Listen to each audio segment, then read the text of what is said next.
dossier 2, parce que quand il y a du plaisir, faut pas s'arrêter en chemin. On enchaîne tout de suite. Alors, comme on l'a fait pour le premier dossier, moi vous le savez, j'aime bien qu'on lise l'énoncé ensemble et puis que j'essaye de vous donner toutes mes astuces de réflexe sur un énoncé. Je le redis, hein, pour voir si vous êtes bon, si vous avez suffisamment bossé en D4, rien qu'à la lecture de l'énoncé, on voit la différence entre les bons et les très bons. Tous ces réflexes qui vous sortent de la tête immédiatement. Alors, monsieur, pas de chance. Patient de 72 ans, connu du service pour une valvulopathie mitrale dégénérative peu sévère. Donc là, tout de suite, le patient, c'est pas monsieur tout le monde, c'est un patient qui a une insuffisance mitrale peu sévère.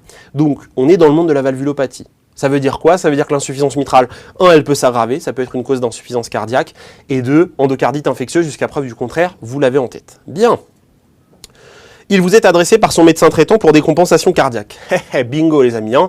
On a des réflexes, on a un coup d'avance sur l'énoncé et les questions de l'Océanie et on se fait plaisir. À l'examen physique, le souffle cardiaque mitral semble modifié. Je vous rappelle une chose, tout souffle cardiaque modifié ou toute apparition d'un nouveau souffle est une endocardite jusqu'à preuve du contraire.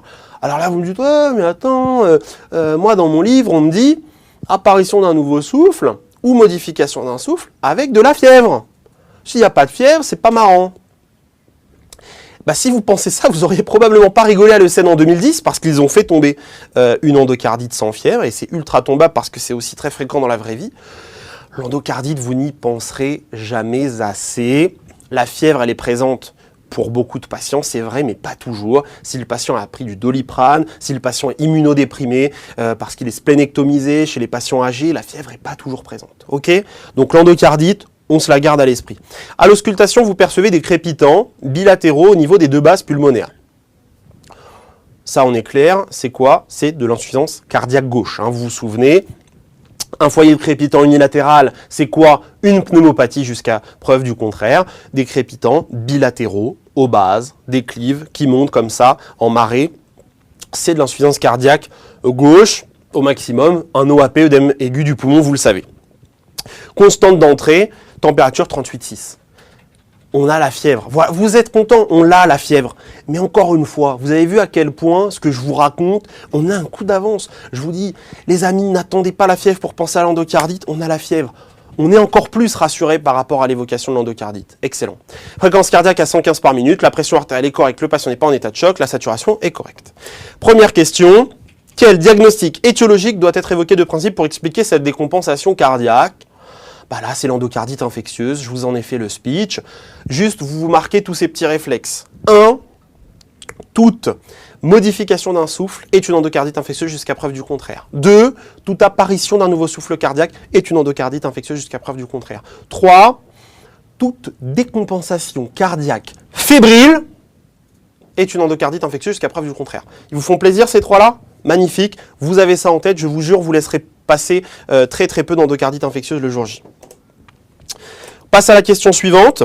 Question suivante, à l'interrogatoire, le patient vous rapporte la notion d'un cancer du côlon découvert récemment.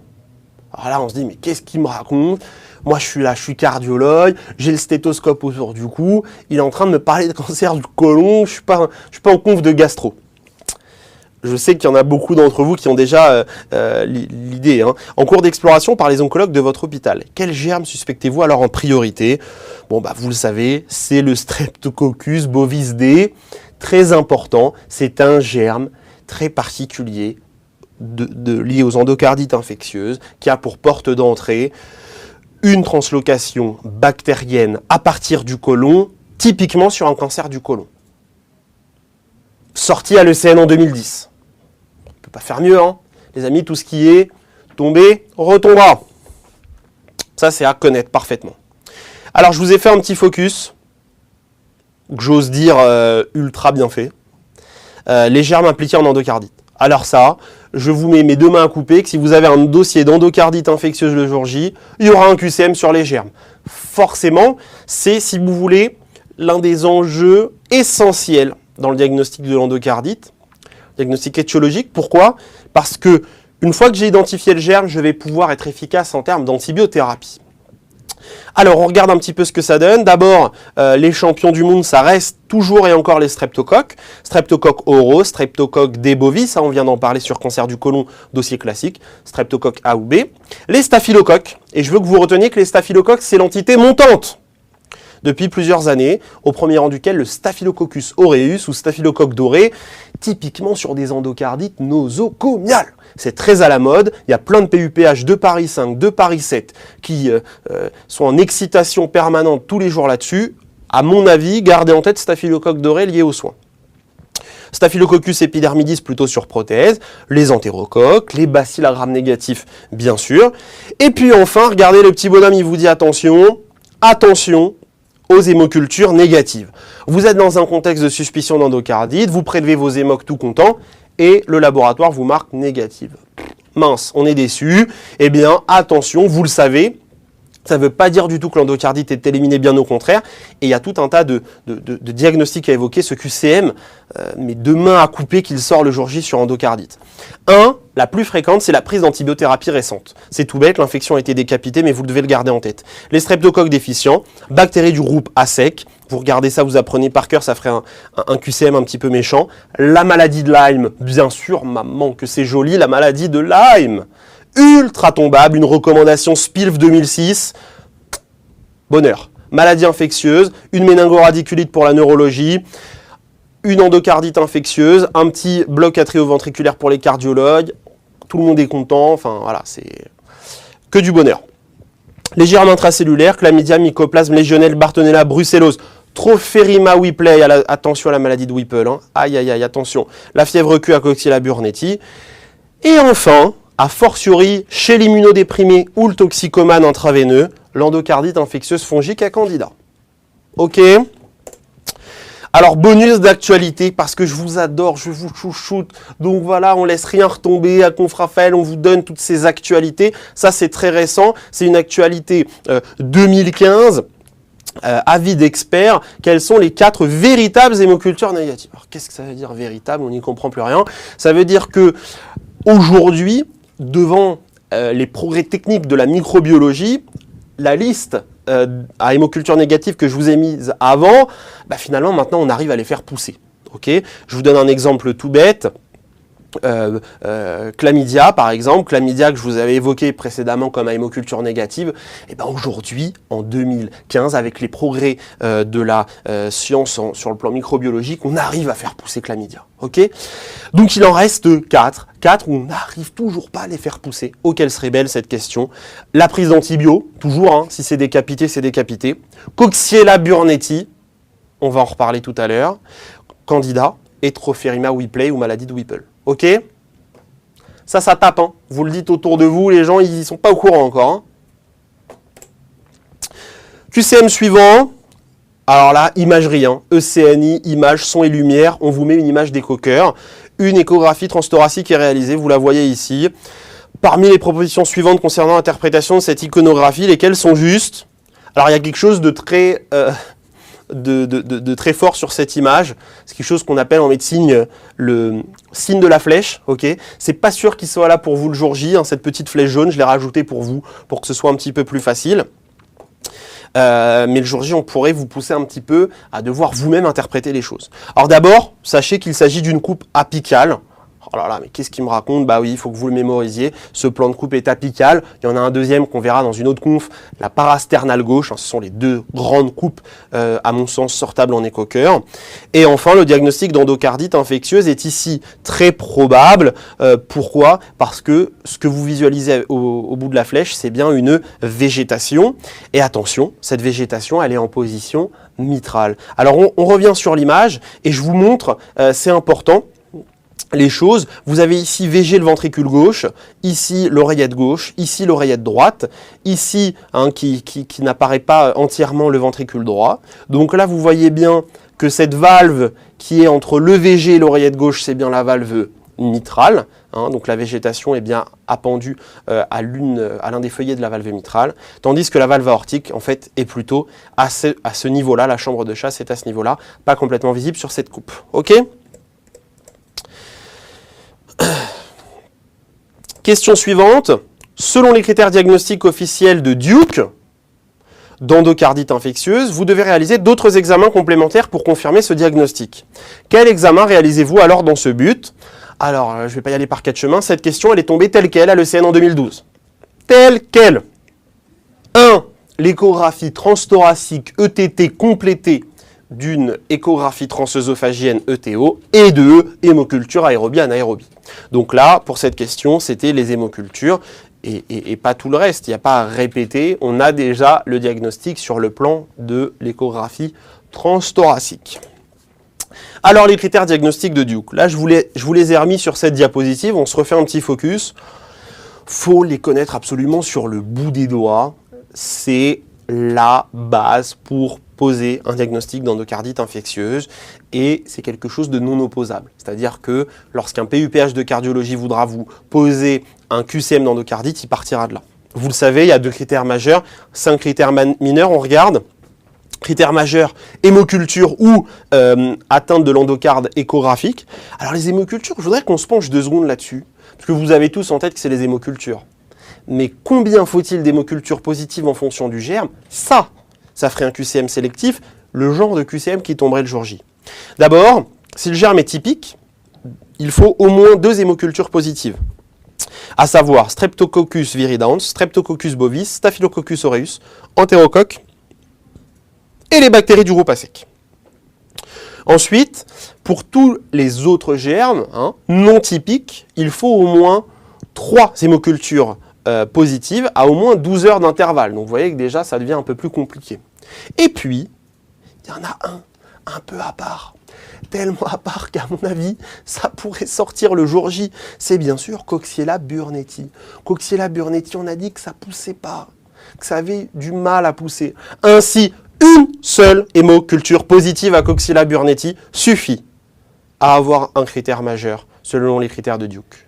Cas ultra particulier, donc à mon sens à retenir. Enfin, les atteintes de l'endocarde, ça vous faut le mémoriser, la végétation, l'abcès de l'anneau, une éventuelle désinsertion prothétique. Attention de ne parler de désinsertion prothétique chez un patient qui est déjà porteur de prothèse valvulaire. On ne parle pas de désinsertion prothétique sur valve native. Ça fait mauvais genre, mauvais effet. Ou enfin, un nouveau souffle de régurgitation valvulaire. Donc ça, c'est les 2 critères majeurs. On passe aux 5 critères mineurs. 1. Une prédisposition, cardiopathie à risque ou toxicomanie IV. 2. Fièvre à plus de 38. Des phénomènes vasculaires, des phénomènes immunologiques ou une preuve bactériologique. Ou d'imagerie, mais qui ne rentrent pas en compte directement avec les critères majeurs. D'accord? Puis vous voyez, des niveaux de probabilité. Avec endocardite certaine, possible ou non retenue. D'accord? Donc ça, vous me le connaissez et finalement, vous retrouvez la clinique, la biologie et l'échographie de l'endocardite infectieuse au travers de ces critères. On passe à la question suivante. Question suivante. Le diagnostic d'endocardite infectieuse à Streptococcus bovis, Streptocoque D sur cancer du côlon, semble donc le plus probable. On va même se chauffer, c'est probable les amis, vous avez vu l'image qu'il y a au niveau de l'échographie cardiaque. Quelles mesures thérapeutiques mettez-vous en place rapidement devant ce tableau? Alors là, attention, je vous ai parlé d'insuffisance cardiaque gauche avec des râles crépitants, patient qui était dyspnéique. Donc en fait, on est dans un contexte de décompensation cardiaque à type d'œdème aigu du poumon, insuffisance cardiaque gauche. On ne nous parlait pas d'insuffisance cardiaque droite. Surendocardite infectieuse, sur insuffisance mitrale, avec comme porte d'entrée le cancer du côlon. J'espère que vous me suivez tous, c'est un dossier niveau D4. Position demi-assise bien sûr. Petite astuce pour vous les amis, un patient qui a du mal à respirer, a le CNI dans la vraie vie, toujours une position demi-assise.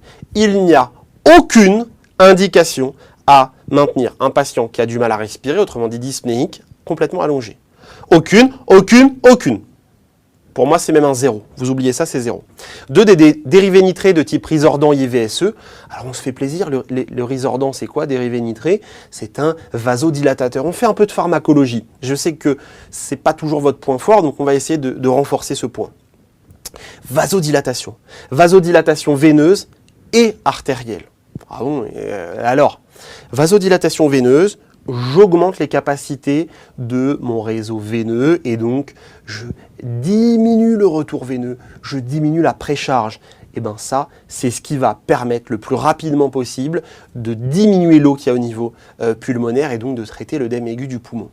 Deuxième action, je vous l'ai dit, vasodilatation artérielle, et donc ça va faire diminuer la pression artérielle systolique. Vous le savez, c'est même d'ailleurs le facteur limitant à la prescription de Risordan, puisqu'il faut stopper la prescription de Risordan pour une systolique inférieure à 110 mm de mercure.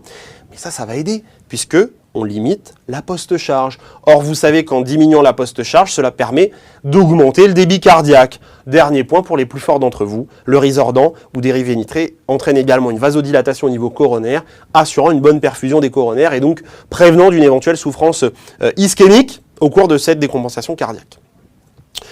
Dernière chose pour vous ambiancer un tout petit peu, quel est le médicament entre les dérivés nitrés et les diurétiques qui soulage le patient le plus rapidement en OAP? On pense toujours, quand on a fait des gardes aux urgences, que c'est les diurétiques. Hein, nos chefs nous disent « Ah, mais les diurétiques, ils pissent, ça va mieux. » Non, non, non. Ça, je veux que vous l'entendiez. La charge de la première cavalerie, c'est le Risordan, c'est les dérivés nitrés. Grâce à cette vasodilatation veineuse qui, tout de suite, améliore la tolérance du patient en œdème aigu du poumon.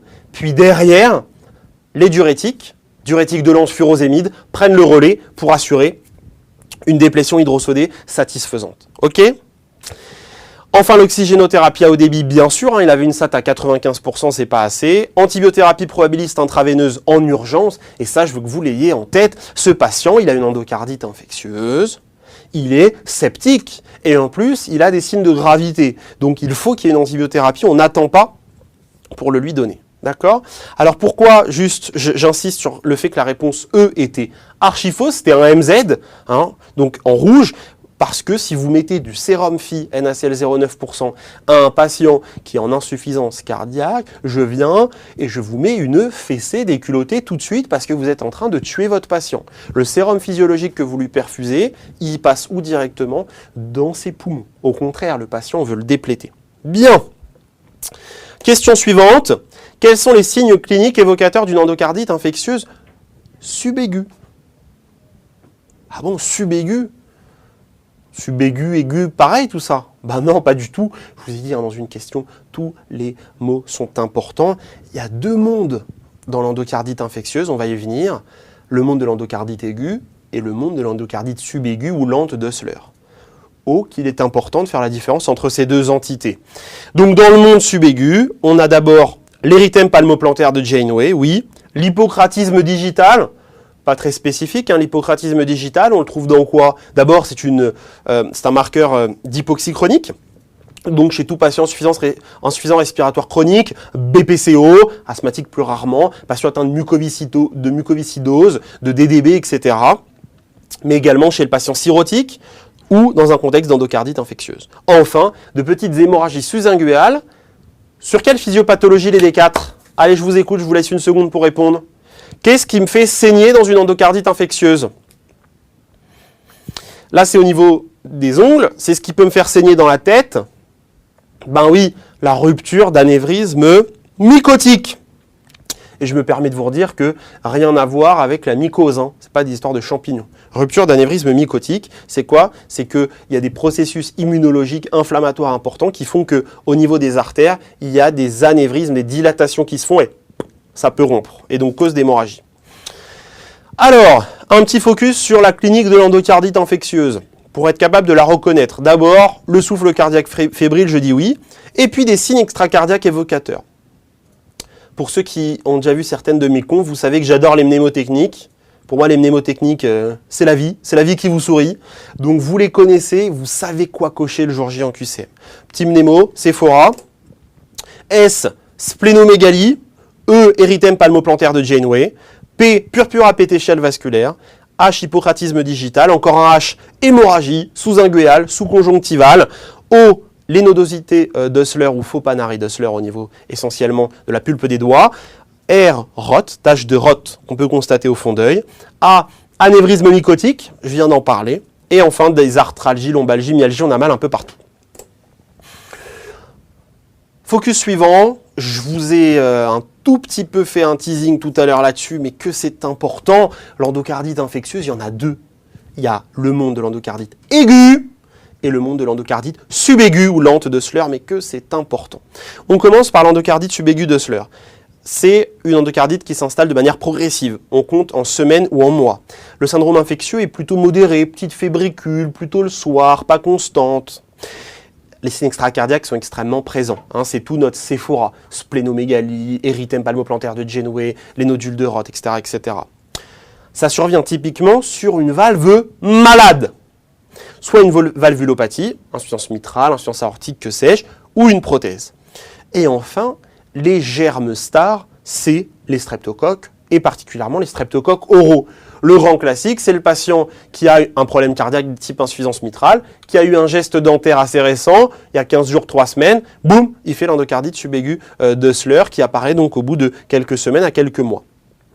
Je vous l'ai dit, 2 portes d'entrée typiques, le monde ORL ou le monde dentaire. Vous voyez encore une fois comment ça peut faire un dossier progressif, un petit peu transversal, avec un début de dossier où on vous parle de caries, de pathologies dentaires, X ou Y, de péricoronarite, peu importe, on s'excite ambiance stomatologie, puis après, l'hémoculture qui pousse, des signes d'insuffisance cardiaque et on fait une endocardite. Ah, mais vous voulez dire que je suis en train de vous parler du dossier qui est tombé à l'ECN en 2012, un jeune de 20 ans qui fait la péricoronarite, c'est-à-dire en fait inflammation au regard des dents de sagesse, et qui, quelques semaines plus tard, fait l'endocardite. Deuxième monde, l'endocardite aiguë, rien à voir. Pourquoi? D'abord, l'installation, elle est aiguë, c'est explosif. Boum! C'est en quelques jours, en général, on ne peut pas le louper. Deuxième point, le syndrome infectieux est bruyant. On a typiquement une fièvre en plateau à 40, même au niveau inflammatoire, on a 15 000, 20 000 globules blancs, une CRP élevée. En général, il n'y a pas de signe extracardiaque. Et c'est ça que je veux que vous reteniez. Ils n'ont pas le temps d'apparaître. Tous les signes extracardiaques que je vous évoquais, la splénomégalie, érythème palmoplantaire de Janeway, l'hypocratisme digital, tout ça, ce sont des signes qui apparaissent au bout de plusieurs semaines, plusieurs mois de contact immunologique vasculaire avec le processus d'endocardite infectieuse. Mais lorsqu'il n'est en place que depuis quelques jours, il n'y a pas ces signes. Ne les cherchez pas, ne les cochez pas sur un dossier d'endocardite aiguë.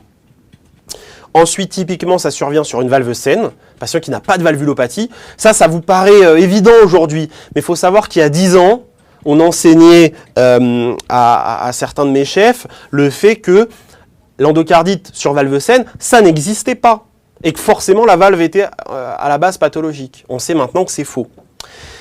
Le germe, je vous en ai parlé très à la mode, c'est le staphylocoque doré, Staphylococcus aureus, et la porte d'entrée, elle est cutanée, et typiquement, ce sera le toxicomane IV ou par voie iatrogène. Vous le voyez, ce dossier tout à fait à part, soit du toxicomane IV, soit au décours d'une chirurgie, d'un soin, donc avec de la iatrogénie cutanée. Staphylocoque doré, quelque chose de très explosif, avec 2 grands mondes dominants, le syndrome infectieux bruyant et l'insuffisance cardiaque. Pas de signe extracardiaque? Bien. On vous précise rarement les choses comme cela, de manière aussi dichotomique, je pense, par rapport à l'endocardite infectieuse. Et pourtant, je pense que vous avez à gagner beaucoup de compréhension à garder les choses en tête comme ça. Alors, question suivante. Vous décidez de réaliser un bilan d'extension de l'endocardite infectieuse au décours. Quels examens prescrivez-vous dans ce but? D'abord, je dois le dire, c'est une bonne idée de faire un bilan d'extension d'endocardite infectieuse. C'est systématique. Les examens retenus, c'est quoi? Un scanner cérébral sans injection, un scanner thoraco-abdominopelvien avec injection, notamment un temps portal au niveau abdo-pelve, peu importe, et un fond d'œil.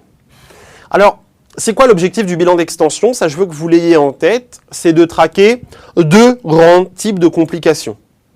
Saignement, ischémie. Saignement, j'en ai parlé, par rupture d'anévrisme mycotique, notamment au niveau cérébral, d'où l'indication au scanner cérébral. Pourquoi? Ça, c'est pour vous, on déborde un peu le CNI, mais je sais que vous aimez ça. C'est parce que s'il y a présence d'anévrisme mycotiques rompus au niveau du cerveau, on peut les traiter par radiologie interventionnelle en allant faire de l'artérioembolisation sélective. C'est d'ailleurs obligatoire avant une chirurgie. Au niveau thoraco-abdominopelvien, ce que l'on recherche, c'est quoi? C'est la deuxième complication, l'ischémie. Et ça, l'ischémie, ce serait quoi? Ce serait lié à des emboles. Vous le savez, des petits bouts de végétation peuvent se détacher et partir dans la circulation générale. Et donc, on peut avoir des petits emboles qui sont à l'origine d'infarctus. Ischémie, infarctus. Infarctus splénique, grand classique, splénique, c'est à gauche, hein. J'ai pas la rate à droite. Splénique, classique, des infarctus au niveau rénal, tombé également à l'ECN en 2010 sur endocardite infectieuse, mais également de l'ischémie mésentérique et autres, d'accord ? Le fond d'œil, pourquoi ? Pour rechercher les fameux nodules de Roth dont on a parlé jusque-là, et également une hémorragie qui peut y être associée au niveau ophtalmo. Ok ? Question suivante. Votre externe déboule dans le service en criant « C'est la syphilis, c'est la syphilis, c'est la syphilis !» Il vous tend alors les résultats biologiques suivants. Ça, c'est du vécu. Hein. Il vous tend alors les résultats biologiques suivants. VDRL positif, TPHA négatif. Bon. Donc là, vous reconnaissez les deux paramètres qu'on retrouve classiquement dans une sérologie de syphilis. Quel diagnostic évoquez-vous sur ces résultats? Alors là, encore une fois, il faut être clair. Toutes les propositions peuvent être cochables devant un VDRL positif, TPHA négatif. D'abord, la syphilis précoce, oui, parce que il peut tout à fait y avoir un TPHA qui soit négatif initialement lors d'une syphilis précoce. Une syphilis ancienne traitée de la même manière, le VDRL persiste, mais le traitement d'une syphilis va permettre de négativer le TPHA. L'endocardite infectieuse, bien sûr, car le VDRL est finalement un marqueur d'anticorps anticardiolipine. Et je veux que vous reteniez que cet anticorps est tout sauf spécifique. Et donc, il peut être positif sur une endocardite infectieuse. Il peut être positif sur un SAPL, syndrome des anticorps phospholipides, possiblement associé à un lupus, pour ceux qui aiment bien la médecine interne. Et enfin, même le paludisme. On a des anticorps anticardiolipine dans le palu. Alors, l'externe, la syphilis, pourquoi pas, mais probablement que non. On a tellement un tableau tellement touffu, tellement consistant en faveur de l'endocardite que cela va juste dans le sens de l'endocardite. Ok ? Question suivante, encore un électrocardiogramme. Hein, je vous avais prévenu, vous allez en manger matin, midi et soir dans mes confs des ECG, c'est indispensable. 2 jours plus tard, vous êtes appelé par l'infirmière de l'unité car le patient a présenté une syncope alors qu'il était scopé. Syncope, perte de connaissance brutale liée à une hypoperfusion cérébrale. Le fait qu'il était scopé, c'est quelque chose de très important. Votre réflexe, allez voir le scope pour comprendre ce qu'il s'est passé. 2 grands diagnostics à avoir en tête quand vous lisez cet énoncé de syncope. Soit apparition d'un trouble de la conduction de haut degré, soit apparition d'un trouble du rythme ventriculaire. Ce sont les 2 diagnostics à évoquer devant une syncope dans ce contexte. L'enregistrement du scope vous est donc communiqué. Quelles complications redoutez-vous? Eh bien, c'est assez classique. C'est un abcès septal que vous devez évoquer ici devant l'apparition d'un BAV. Ok? Alors justement, les complications, encore une fois, je vous adore, donc je vous précise toutes les choses que vous devez savoir. Et là, vous avez la checklist complications de l'endocardite. La checklist incontournable, avec le mnémotechnique endocardite. Hein. Vous avez vu que je vous donne des choses précises. Embole septique systémique et ou pulmonaire. Ça, c'est important. Si l'endocardite infectieuse part du cœur gauche, les emboles seront systémiques. C'est ce que je viens de vous expliquer. Rate, rein, tube digestif, etc. Si ça part du cœur droit, comme chez le toxicomane IV, là, ce sera plutôt des emboles pulmonaire, d'accord. Des atteintes neurologiques, AVC ischémique sur embolie septique, hémorragie méningée sur rupture d'anévrisme mycotique, on en a parlé, différents types d'abcès, cérébral, médulaire, méningite purulente, éventuel ampième. Décès 20%. 20% des endocardites infectieuses entraînent le décès du patient. Donc c'est tout sauf anodin cette pathologie. Un OAP avec insuffisance cardiaque aiguë, première cause de mortalité d'ailleurs chez le patient qui a une endocardite, je vous demande de le retenir, je pense que ça pourrait faire l'objet d'un QCM. Des complexes immuns circulants, différents types d'abcès cardiaques. Le plus classique, c'est celui que je vous ai mis juste avant, c'est un abcès septal, d'accord, révélé par un trouble de la conduction, ok, à type de BAV. Ensuite, abcès myocardique, révélé par un trouble du rythme ventriculaire, abcès de l'anneau par extension locale. Sur le plan rhumatologique, je vous demande de retenir la spondylodicite infectieuse, ok, qui est vraiment un grand classique des dossiers à l'ECN, ce lien entre endocardite et spondylodicite. Spondylodicite, c'est quoi? C'est une diffusion de l'infection aux disques intervertébraux. Anévrisme mycotique, Insuffisance rénale, cette question est tombée en 2010. Toutes les causes d'insuffisance rénale sur endocardite. Alors d'abord la glomérulonéphrite, d'accord, directement liée, la glomérulonéphrite rapidement progressive, directement liée au processus auto-immun et complexe immunologique sur l'endocardite infectieuse. L'infarctus rénal sur embole septique. Et enfin une néphrotoxicité liée aux antibiotiques. Je veux que vous reteniez deux, les aminosides, plus particulièrement la gentamicine qui est extrêmement prescrite sur endocardite infectieuse, et la vancomycine, prescrite notamment sur les endocardites à SARM, staphylocoque résistant à la méticilline. La iatrogénie, et n'oubliez jamais les complications locorégionales de la porte d'entrée. Question suivante. Cette complication est correctement prise en charge par votre équipe, autrement dit l'abcès septal. Juste les amis, c'est quoi le traitement de l'abcès septal? Ouais, la chirurgie, hein. Ça aussi, on pourrait vous le demander. Très bien.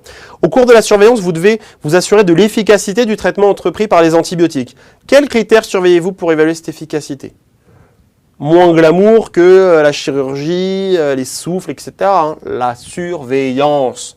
Alors les amis, ça c'est typiquement le genre de question qui fera sélection le jour J. Pourquoi? Parce qu'on va vous demander sur quoi vous surveillez les patients et au bout de combien de temps, et ça c'est agressif.